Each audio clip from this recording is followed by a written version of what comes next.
Hi everyone, Paul Hansen here. I'm finally getting around to discussing with you one of the principles that we had sent out on that survey, and the number one response that we got back was the finding prospects.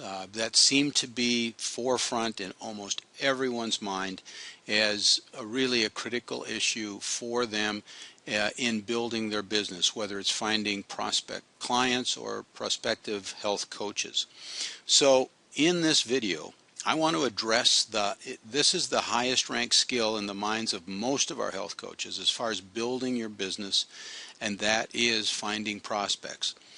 And that would pertain to both client and health coach prospects. Now, you may have noticed that I defined this as a skill. Now, truthfully, I never approached this as a skill until I started listening to the pros of the business. Most of what I've learned comes from my business coach and good friend Dan Bell and another pro by the name of Eric Worre. First of all, the basics of what I'm going to talk about in this training can be found in the business blueprint put forth by Dan Bell, the architect of our business, and the marketing plan for Take Shape for Life. Also in the Trilogy training section, if you go into your website in My Office in Motion and go into Trilogy training, there are great modules in there and great resources in there, so I definitely encourage you to dive into that. Okay, first of all, let's talk about three different mindsets that many in our business bring to the onset of their business. Now, Eric Worre calls these three different mindsets posers, amateurs, and professionals. Now, let's define these three different mindsets and see if you can identify with them. First of all, the poser. The poser will make a mental list of 3 to 5 people or so and primarily bases the future of his career on the response he gets from those few. Now, if he's lucky enough to get one of them, it may extend his career for a short period of time, although the hope would be that he would at least move to the amateur level. Amateurs make a list of about 100 or more, but fail to develop that list beyond that point. What happens with the amateur is that as he approaches and presents to his list, and as the list dwindles, anxiety and depression begins to seep in. Now, maybe many of you have felt that before. I know I did. Maybe you can relate to this, maybe not. For me, that was definitely one of my concerns. I could feel the panic setting in when I was looking at the end of my list of 100 or whatever number I had on my list. Here's the point where the amateur must move up to the professional level.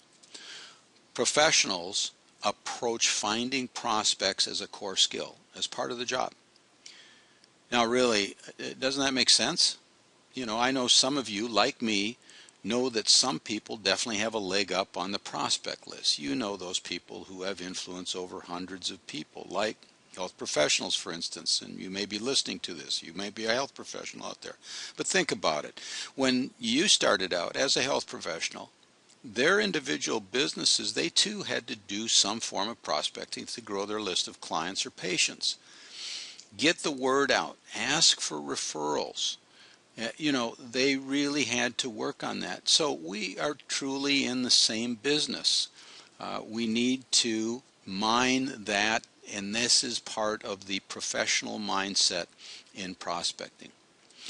Eric Worre tells a story about Harvey Mackay, and most of you know who Harvey Mackay is, an entrepreneur and the guy who wrote Swim with the Sharks.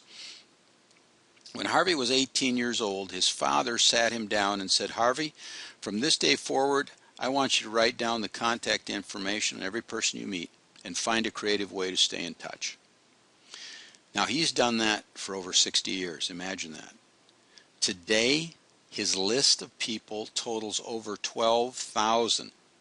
And I might add, these are not just social media friends. These are true friends, because he does make a point to remain in contact with them.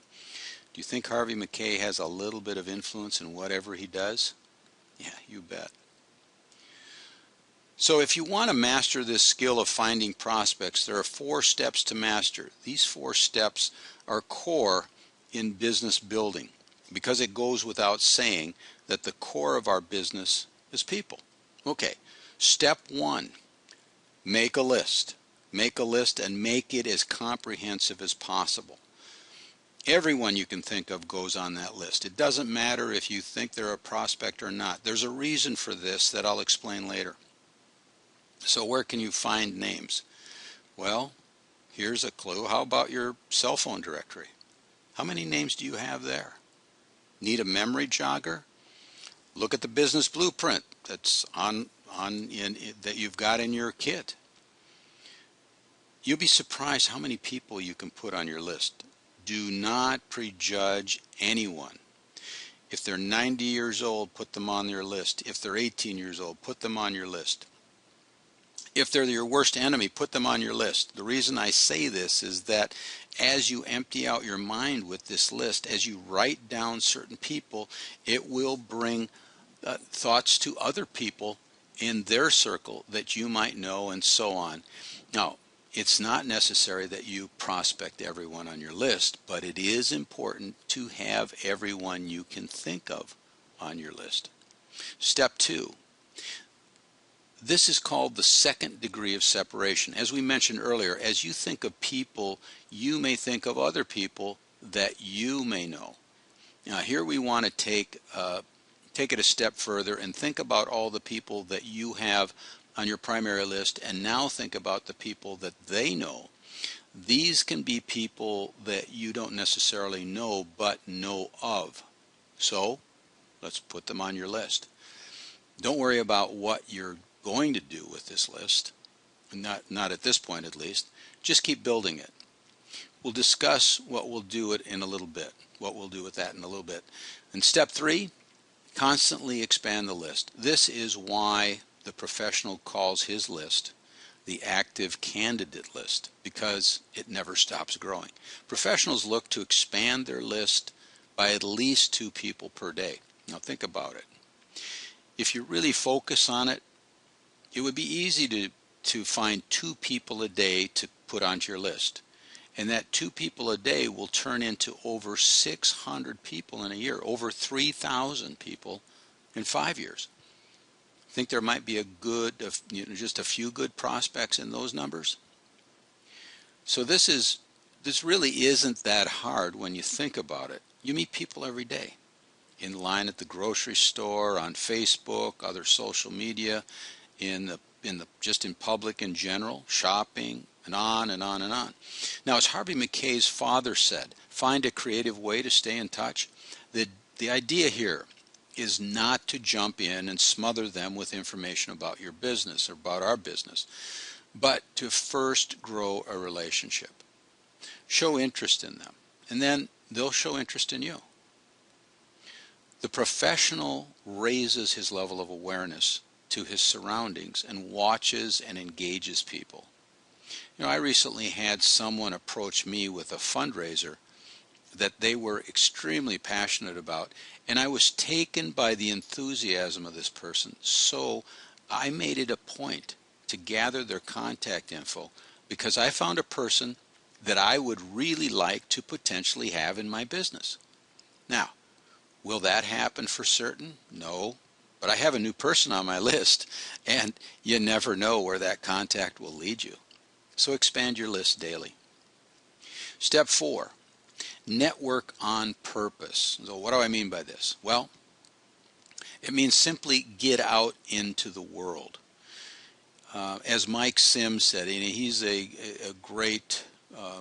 he's actually a great network marketer. He says, our business might be home-based, but it doesn't mean that it should be home-bound. Go shopping with a purpose of meeting people. Join a club. Work on a fundraiser.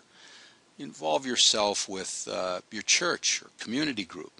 Look, there's plenty of ways to stay active in your community, to build your list, and to get known and be known. So, as you develop these skills, you'll find yourself feeling more relaxed with your entire business. And in the stress and anxiety that we were talking about earlier, it's going to disappear.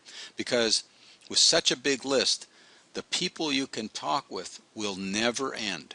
Now, if you work on this skill and build this muscle, because it is a muscle, and decide to be a professional, okay? Well, I want to thank you for listening. And remember, we're here to help. And give us a call. We'd love to hear from you. Talk to you again real soon. Bye for now.